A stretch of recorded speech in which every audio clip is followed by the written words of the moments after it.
This is News 25 with Unette Gentry. Local news with Deanna O'Donnell. Weather with Michael Donahue. News 25, local news you can count on. News is brought to you by J.K. Nelson Law. Call 727-9900 today for your free consultation. If you need a lawyer, you need Nelson. Hello and welcome to KPVM-TV and A's Country Radio News 25. I'm Unette Gentry. And I'm Missy Kohler, and today is July 30th, 2020. Well, Pahrump Valley Fire and Rescue with Nye County Sheriff's Office deputies responded to a two-car crash this afternoon around 3:30 at Thousand Air and Pahrump Valley Boulevard. One person was transported to Desert View Hospital with injuries.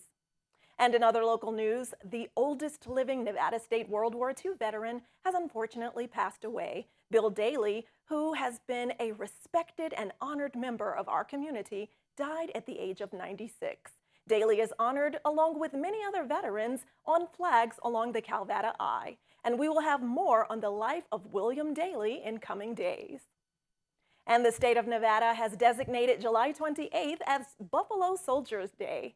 More than a dozen African-American veterans were honored during this year's celebration in Las Vegas. Each will be featured in a new calendar highlighting their service to our country. And the face of August 2021 is a familiar face to those of us here in Pahrump.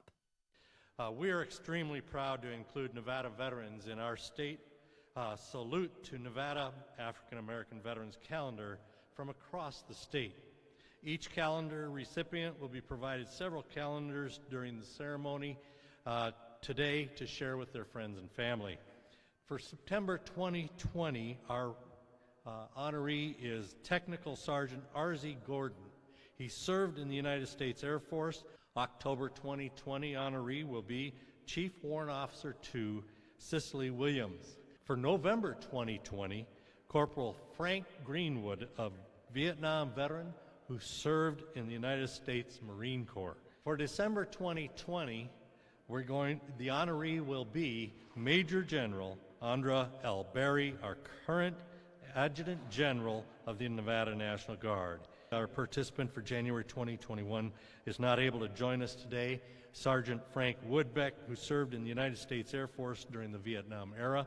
For February 2021, our honoree is Master Sergeant Retired Richard D. Walker, who served in the United States Air Force. Our March 2021 honoree is Master Sergeant Retired Vicki Tippett, who served in the United States Air Force. Our April 2021 honoree is Legalman Second Class S.W. Marie Holcomb, who served in the United States Navy. For May 2021, our honoree will be Master Sergeant Retired Nina Ridgway, who served in the United States Air Force. June 2021, we are honoring Marion Motley. He is a deceased World War II veteran. Our July 2021 honoree is Lieutenant Colonel Retired Pat Spearman. Senator Spearman is currently serving in the United States, I just promoted her, in the Nevada Senate, representing District 1. Let's move on to August 2021. Our honoree is Lieutenant Colonel Retired Tom Waters, who served in the United States Air Force. Our honoree for September of 2021 is Captain Wendell Blaylock, who served in the United States Air Force. The last one we have present is for October 2021. Master Sergeant Retired Willette Gerald served in the United States Air Force. For November 2021, we have a married couple. And we have Staff Sergeant Jerome Washington and Sergeant Sharice Washington, who both served in the United States Army. Our last honoree in this calendar will be December 2021. It is Chaplain Lieutenant Colonel Retired Sherman Baker, who served in the United States Army. We are proud to honor the Buffalo Soldiers for their service to our country. We're also especially proud to honor the calendar participants from Nevada who have served our country honorably, and hope you appreciate this salute to African American veterans. Thank you for your service. Yes, thank you for your service. And for those of you not familiar with the Buffalo Soldiers, here's a bit of a history lesson. On July 28, 1866, after the end of the Civil War, Congress enacted legislation allowing African American men to serve in segregated units in the United States Army. These units consisted of former slaves and African American soldiers who fought in the Civil War. Those soldiers were nicknamed Buffalo Soldiers by the Native Americans against whom they fought because of their reputation for toughness and bravery in battle and the buffalo fur coats they wore in the winter. In addition to their military contributions, the Buffalo Soldiers also had a significant role in the expansion of the West by escorting settlers, cattle herds, and railroad crews, exploring and mapping vast areas, and stringing hundreds of miles of telegraph lines. Buffalo Soldiers were also some of the first park rangers in the national parks of the Sierra Nevada. When we come back, we'll have your business and financial report as well as the latest COVID numbers for Nye County. Stick around. You're watching News 25, the most recognized and farthest reaching local news in Nye County. News 25, local news you can count on. Welcome back, and thanks for staying with us. So the Fed is keeping interest rates unchanged and vowing to do everything they can to keep the economy going strong. Also, tech giant CEO defends their companies in testimonies on Capitol Hill. Angela Miles has it all.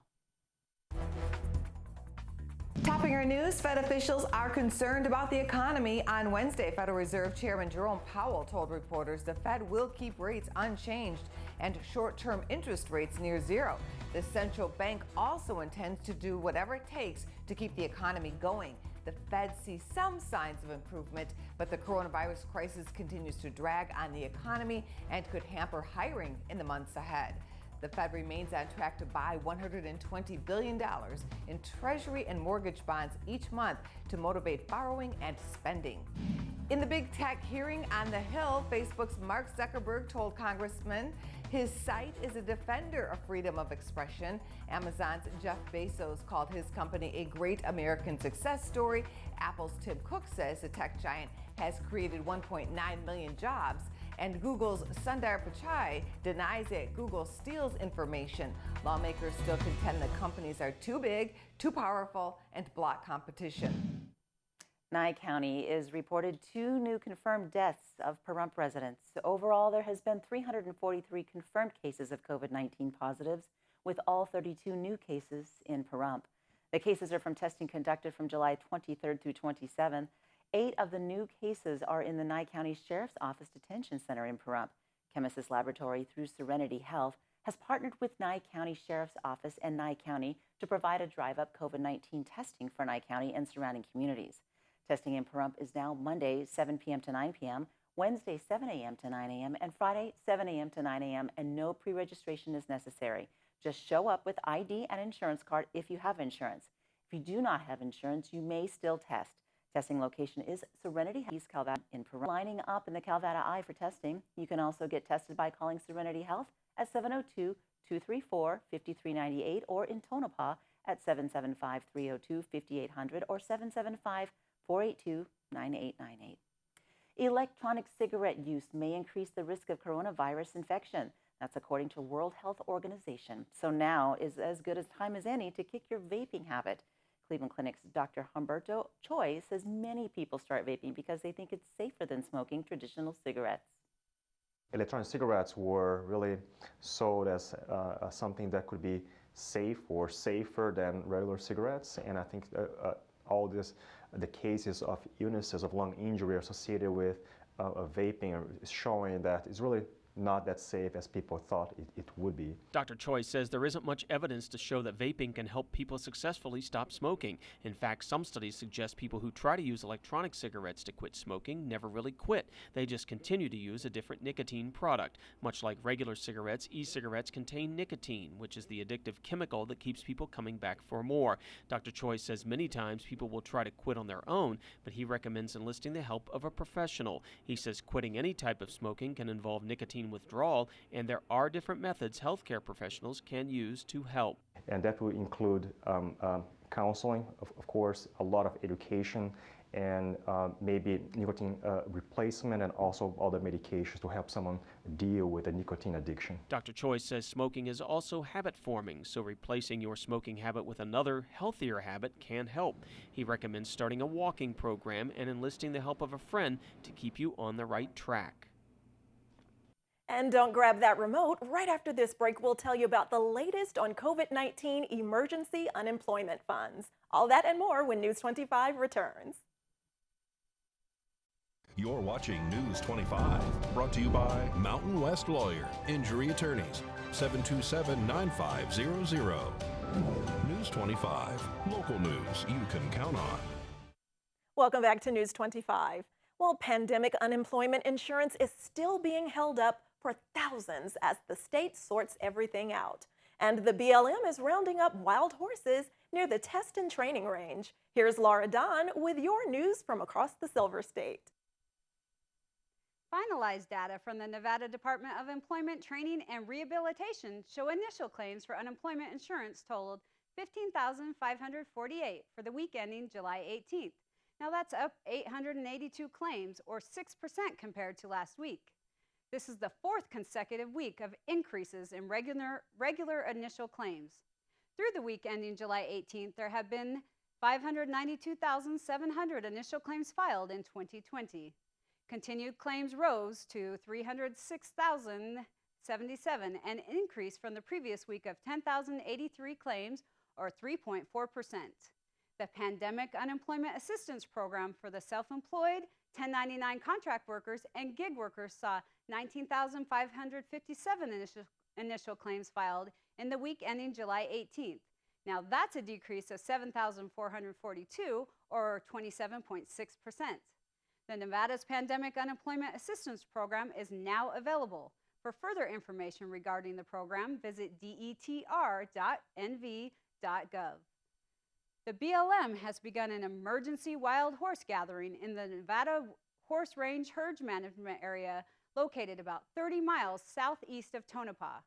This action is needed due to a lack of water and declining health of the wild horses associated with herd overpopulation. The BLM plans to gather approximately 125 wild horses from within the Nevada Wild Horse Range Herd Management Area. The gather is expected to last 10 to 14 days. The BLM will conduct gather operations utilizing temporary water and/or bait traps consisting of a series of corral panels stocked with water and/or hay, and no helicopters are going to be used. This area encompasses over 1.3 million acres of public land and lies entirely inside the Nevada Test and Training Range. The approximate management level for the Nevada Wild Horse Range is about 300 to 500 wild horses, and as of March 1st, the estimated population was over 800 wild horses, which does not include additional fowls born this year. All the wild horses identified for removal will be transported to the Ridgecrest Regional Wild Horse and Bureau Corrals, located in Ridgecrest, California, where they will be checked by a veterinarian and readied for the BLM Wild Horse and Bureau Adoption and Sales Program. For information on how to adopt or purchase a wild horse or bureau, visit blm.gov. I'm Laura Don, and that's your news across Nevada. Thanks so much, Laura. And in other local news, each week we introduce you to 3 pets available for adoption from local animal shelters. Today we're meeting Cora from Desert Haven Animal Society, and Darby O'Donnell is sharing Cora's story. Today's Save a Pet is proudly sponsored by Jason Ernest with Mountain West Lawyers. Call 775-727-9500.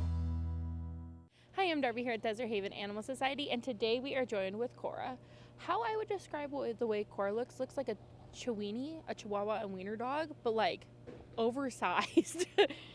She's very interesting looking. She has really big pointy ears. She's all brown. She has little white sockies on her feet, and she has a white chest. She's super friendly. You could see that obviously she has a very great connection with the staff here. She gets really excited to see him. She starts jumping up and down. She's super sweet little personality. She is about 2 years old. We think she would be really great for a senior. So seniors over the age of 60 actually get free adoption fees here at Desert Haven Animal Society. So you just come on in, and then you can go and then visit with her and take her home. So she has a forever home now.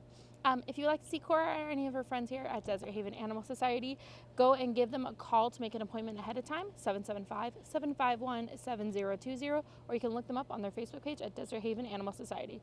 She's staring off because she sees the guy who feeds her, so she's really excited about him.